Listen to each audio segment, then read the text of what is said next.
अच्छा है हमने के पुरस्कार का दौर में बीकू भैया शीर्षक पंचायत के विदेशी प्रत्याशी बने ना पुरस्कार दिले बनी बार बार नमस्कार है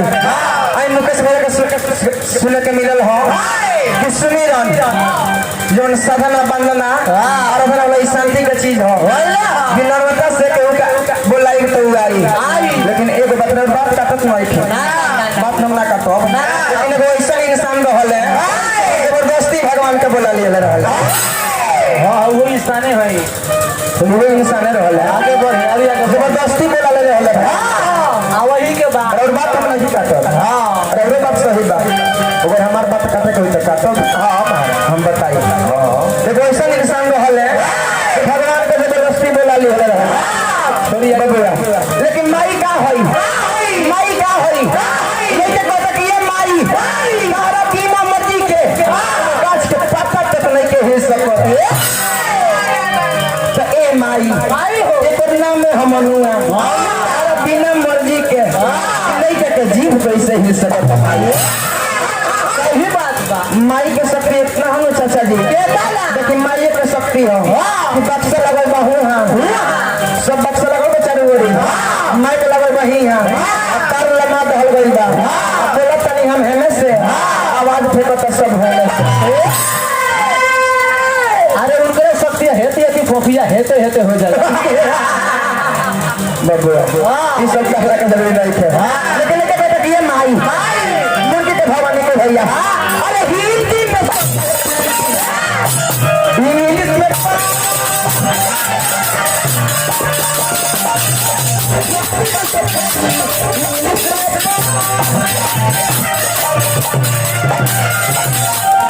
हेमा आई हमने का विकास भैया आई गायक बिकू बेदर्दी भैया की तरफ से लाख लाख पुरस्कार है बार बार नमस्कार रही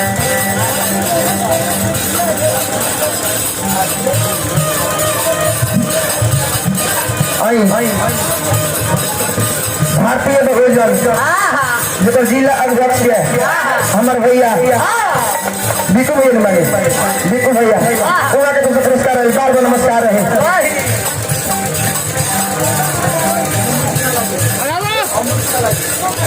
उर्फ सूरदास जी व्यास जी निकू भैया लड़का कहता कि ये माई दरबार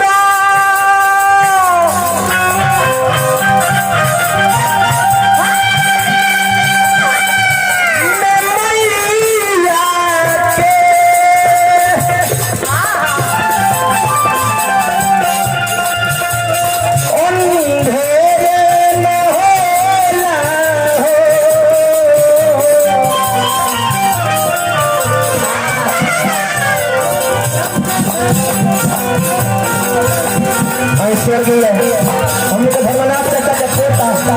बिकू बेदर्दी भैया पुरस्कार भी हलन आनी माई सरस्वती से बिंद रही कि माई सरस्वती भैया का कंठ प्रवास करी कि पूरा यूपी बिहार में भैया का नाम रोशन होता है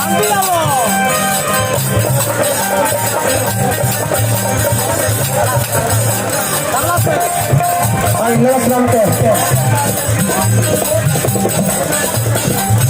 सुपुत्र विकास कुमार भैया पुरस्कार भी बार बार नमस्कार रहे